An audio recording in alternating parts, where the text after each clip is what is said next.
एक व्यापारी था, तो उसका व्यापार विदेश में चल रहा था, भारत का आदमी था। तो जिस देश में वो व्यापार कर रहा था उस देश में गाय नहीं थी। तो ये व्यापारी जब जाने लगा तो उसको दूध खाने की आदत थी, दही खाने की आदत थी, तो गाय भी ले गया। पहले पानी जहाज से आज भी जाते हैं माल, तो वो गाय ले गया उस देश में। जब गाय ले गया वहाँ, तो गाय से वो दूध निकालता, सब बढ़िया खाता पीता। वहाँ तो गाय थी ही नहीं, लोग जानते ही नहीं दूध क्या होता है। तो वहाँ जो सरकार थी तो वो इनकम टैक्स लेती थी। तो ये जो आदमी था व्यापारी बड़ा, ये क्या किया, गाय को दूह करके एक दिन और बढ़िया दही जमा के ले गया राजा के लिए। दही ले गया, जब राजा खाया तो बड़ा खुश हुआ, अरे ऐसा फल तो आज तक हमने नहीं खाया, ये चीज़ तो आज तक नहीं खाया, कहाँ से लाए? कहे हुजूर ये हम अपने देश से लाए हैं, ये एक पेड़ है, उस पेड़ से ही ये फल निकलता है, ये चीज़ निकलता है। अच्छा, तो वो दे आया। दूसरे दिन हुआ तो वो आदमी खीर बना के ले गया, बढ़िया काजू किशमिश डाल के खीर बना के। राजा खाया, बहुत खुश हुआ, बहुत प्रसन्न हुआ। फिर तीसरे दिन गया तो मक्खन ले गया, चौथे दिन गया तो घी ले गया, पांचवें दिन गया तो सेवई बना के ले गया। राजा रोज रोज उसका जो ये खाया, ऐसा तो खाया ही नहीं था ना, वो राजा उसका इनकम टैक्स माफ कर दिया, जो टैक्स देना पड़ता था उसको। कहे कि तुम इतनी सेवा कर रहे हो, ये अद्भुत फल खिला रहे हो, तो तुम्हारा इनकम टैक्स जाओ हम माफ कर देते हैं, इस देश में तुम जो है बढ़िया से व्यापार करो, अच्छा से व्यापार करो। व्यापार करने लगा, खूब व्यापार चलने लगा। ऐसे वो रोज कुछ न कुछ ले जाता बना के, राजा खाता, खुश होता बढ़िया। और जब 6 महीने बीत गए तो वो अपना देश आने लगा। तो राजा के पास गया और कहा हम जा रहे हैं, कल से तो मिलेगा नहीं। तो कहा भाई जब तुम जा रहे हो तो जिस पेड़ से फल तुम रोज खिलाए थे वो पेड़ मुझे दे दो, है ना, वो चीज़ दे दो हमको। तो कहा हाँ ये हो सकता है। तो वो आदमी गाय जो है ले गया और राजा को दान में दे दिया और कहा हुजूर देखिएगा, इससे जो कुछ निकलेगा, जो कुछ मिलेगा सावधान रखिएगा, मतलब इससे ले लीजिएगा। राजा कहा ठीक है भाई। वो व्यापारी चला गया। सरकार ने, राजा ने सिपाही, 2 सिपाही को बड़ा सोना का पात्र ले करके उसके बस लगा दिया, देखो ये पेड़ है, जो भी निकलेगा, जो भी गिरेगा मुझे देना। अब वो आदमी, दोनों सिपाही लगे रहे। थोड़ी देर के बाद गाय गोबर की उठाया, फट से ले गया, राजा को दिया।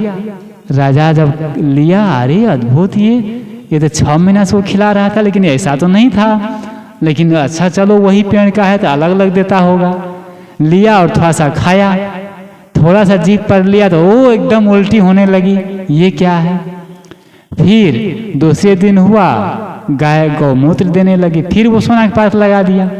फिर वो ले गया राजा के पास, राजा को दिया, अरे ये तो कैसा लगता है विचित्र, अच्छा चलो पीता है तो एकदम फिर उल्टी हुई, ये कैसा है।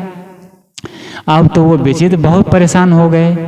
वो व्यापारी आ गया फिर, तो व्यापारी से राजा ने कहा कि तुम ये क्या किए, तुम ठग लिए मुझे, ये कौन सा पेड़ दे दिए, तुम तो अलग फल खिलाते थे और ये तो अलग फल दे रहा है। तब राजा, उस व्यापारी ने कहा कि हुजूर ये मैं सही दिया हूँ, ये जो पेड़ है ये गलत नहीं देता है, लेकिन इससे ऐसे नहीं मिलता है, जो हम खिला रहे थे आपको उससे निकालना पड़ता है। कैसे निकालना पड़ता है? राजा भी गया, कहा देखिए, बाल्टी ले गया, खिलाया पिलाया गाय को, और व्यापारी राजा के सामने में दुहा तो 1 बाल्टी दूध उसको मिल गया। कहा देखिए ये फल है। कहा अच्छा ये भेद है इसको निकालने में।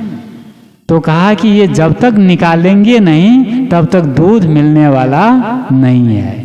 इसी प्रकार कर्मकर्ता, विधाता, सरकार, सृष्टिकर्ता ने, भगवान ने हमें ये क्या दिया? शरीर दिया। मानव शरीर ये गाय के समान है, गाय की सर्वत्र पूजा होती है, गौ माता।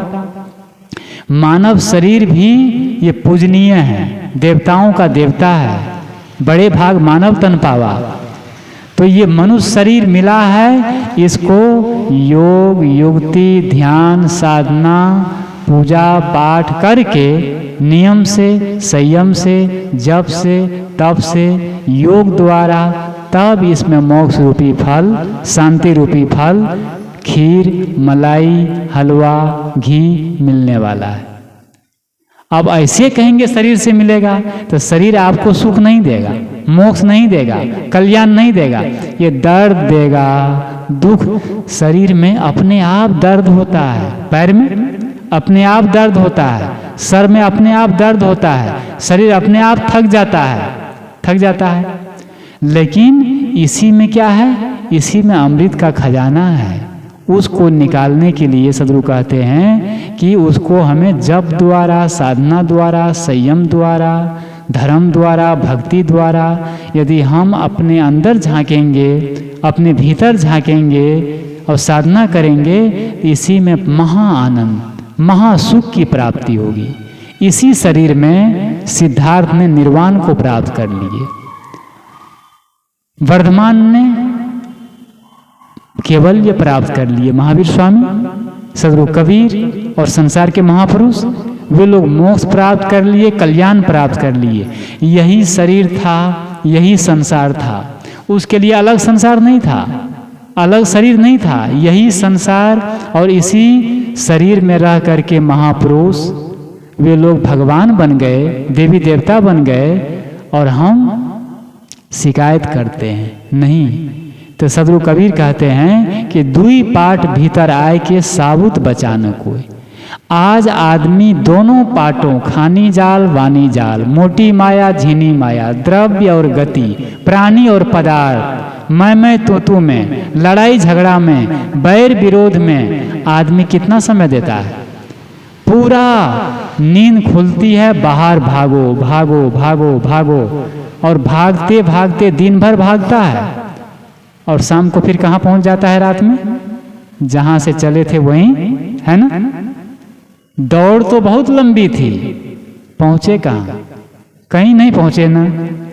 हाथ से कमाए खूब, कितने कमाए? लाख, 2 लाख, 10 लाख, करोड़, 10 करोड़, 20 करोड़, और रात में सोने गए तो खाली, और अंतिम में सांस निकलेगी तो खाली। जितना अधिक पैसा कमाना, उतना ही खाना कम खाना, फिर भी पैसे के पीछे भागना, यह दुनिया है या पागल खाना?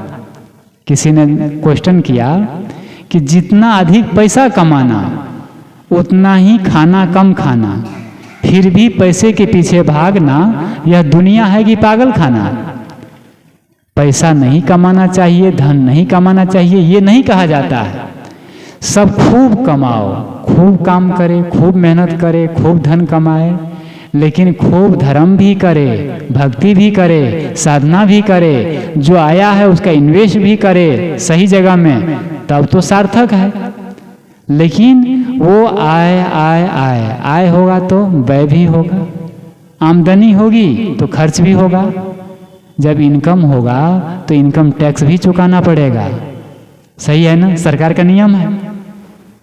तो इसी प्रकार ये इनकम टैक्स क्या है? यही दान धर्म है, यही सरकार अलग ढंग से दान लेती है, और धार्मिक लोग, गुरु लोग, संत लोग कहते हैं अलग ढंग से 10वां हिस्सा। तो ये चीज़ क्या है हमारे जीवन में? यहाँ कहते हैं आज आदमी के पास समय नहीं है, टाइम नहीं है। क्यों नहीं है? क्योंकि मोह जाल, लोभ वासना, क्रोध वासना, आसक्ति इतना आदमी के दिमाग में भरी हुई है, ये आसक्ति कि आदमी को फुर्सत नहीं है। रोम रोम विष भींजिया तो अमृत कहाँ समाए? आदमी को कहो सत्संग में चलो, धर्म के पास चलो, मंदिर में चलो, तो आदमी आज सत बात कहना तो दूर, सत सुनना भी पसंद नहीं करता। और आप सत कह दिए तो बस रिश्ते टूट गए, संबंध टूट गया। सत कहने में सबसे बड़ा डर आज है। जितनी शिक्षा बढ़ रही है, जितनी पढ़ाई बढ़ रही है, डिग्रियां बढ़ रही है, आदमी सभ्य हो रहे हैं, दिमागदार हो रहे हैं, उतना आज सत कहने में परिवार है, परिवार में लोग वे गलत बोल रहे हैं, गाली दे रहे हैं, गुस्सा कर रहे हैं, क्रोध कर रहे हैं, गलत काम कर रहे हैं, पाप कर रहे हैं, उसको कह दीजिए कि ये पाप क्यों कर रहे हो, बीड़ी क्यों पीते हो, सिगरेट क्यों पीते हो, मांस क्यों खाते हो, ये गलत काम क्यों करते हो, कह दीजिए, आग हो जाएगा वो पूरा। इतना कहने से ही उसको इतना बुरा लगता है कि वो आपसे बोलना ही बंद कर देगा, आना ही बंद कर देगा, आना ही बंद कर देगा। तो सत कहने में, सत क्या है, सत कहने में खतरा है। तो सत बात तो कहना दूर, सत बात आदमी सुनना भी पसंद नहीं करता।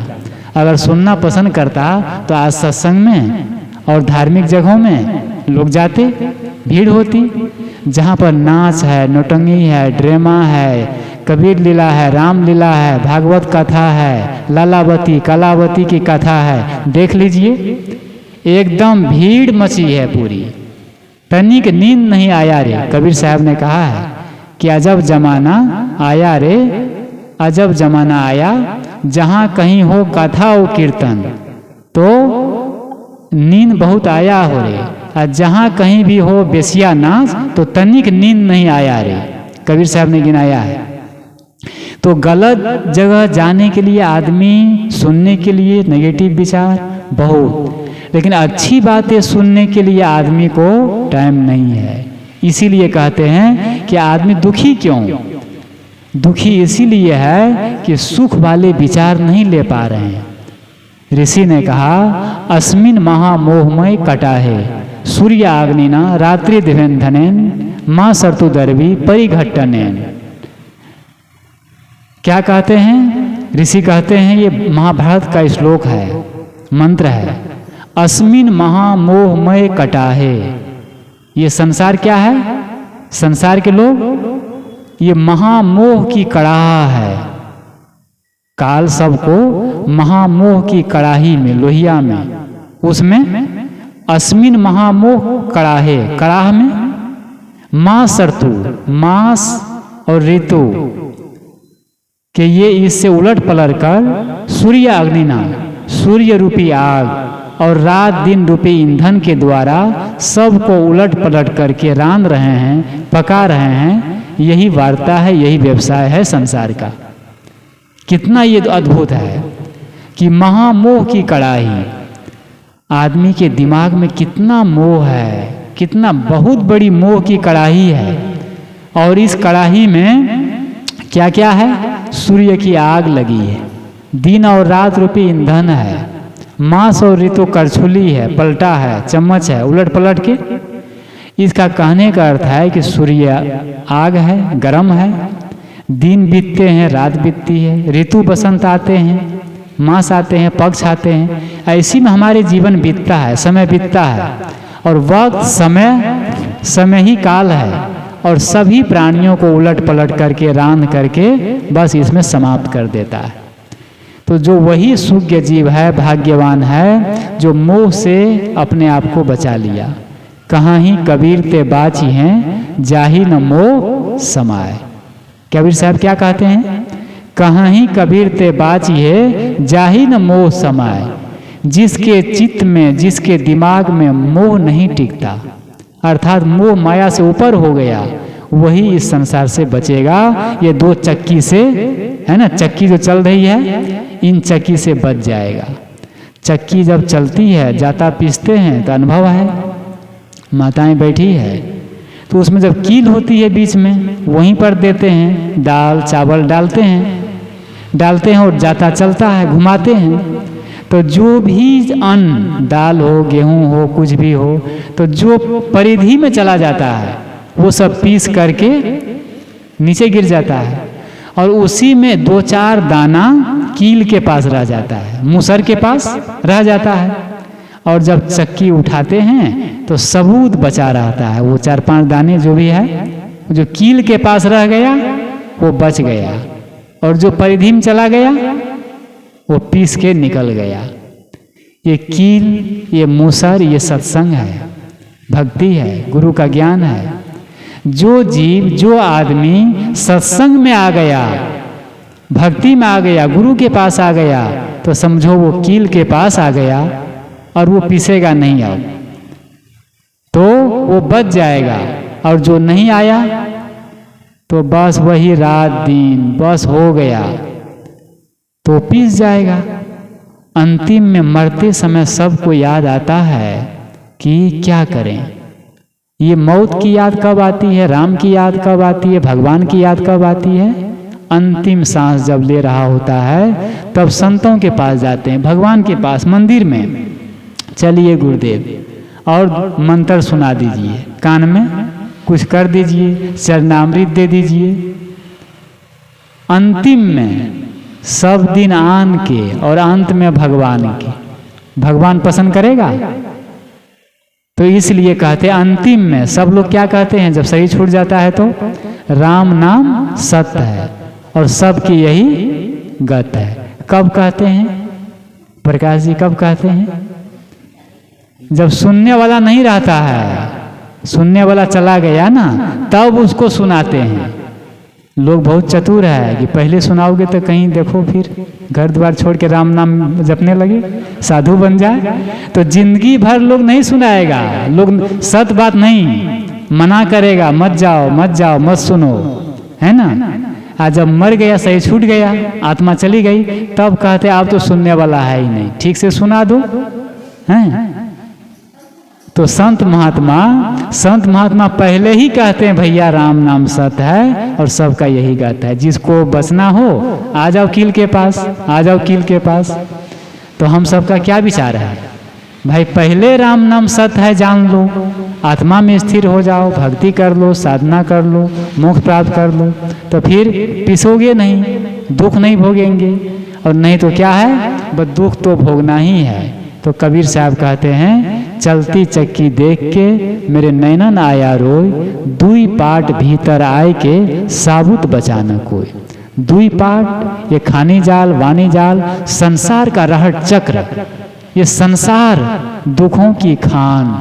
क्यों दुख का खान है? क्योंकि आदमी विवेक नहीं करता, विचार नहीं करता कि मैं क्या कर रहा हूँ। अपना समय, शक्ति, जीवन हम कहाँ लगा रहे हैं?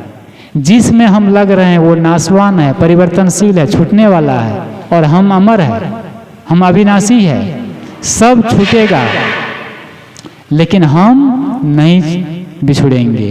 तो इसलिए हम सबको चाहिए कि अपनी आत्मा में लौटें, अपने आप को देखें। जो व्यक्ति आध्यात्मिक व्यक्ति होता है, शांत आत्मा होता है, उससे किसी को दुख नहीं होता है, वो किसी को तकलीफ नहीं देता है।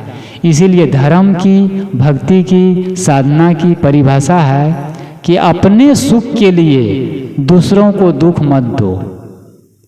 एक आध्यात्मिक व्यक्ति, एक भक्तिवान व्यक्ति की पहचान क्या है कि अपने सुख के लिए दूसरों को दुख मत दो, क्योंकि जो दोगे वो लौटेगा। ये प्रकृति का नियम है। दुआ कभी साथ नहीं छोड़ती और बद्दुआ कभी पीछा नहीं छोड़ती। जो देंगे वो आएगा। इसीलिए अपने सुख के लिए दूसरों को दुख नहीं देना। आज क्या है, आदमी को चाहे जो भी हो, जो भी करना पड़े अपने सुख के लिए। किसी को अभी सुन रहे थे कि मिलावटबाजी, इतना ये वो सब, जो भी करना पड़े अपने सुख के लिए, पैसे के लिए, आदमी मर जाए कोई मतलब नहीं है। भोजन में, पानी में, खाना में, दूध में, दही में, मिठाई में, दवाई में, हर चीज में मिलावट। मतलब आदमी को दूसरे के सुख से कोई मतलब नहीं है। दूसरा मर जाए तो चलेगा, हमें पैसा आना चाहिए। तो इसीलिए अपने सुख के लिए दूसरों को दुख ना दो। हमें अपने तकलीफ सह लें, कोई बात नहीं, लेकिन दूसरे सुखी हो। ये भावना जब आ जाएगी तो सचमुच हमें भीतर से आध्यात्मिक बन जाएंगे और साधक बन जाएंगे। ये काम हम सबको करना चाहिए।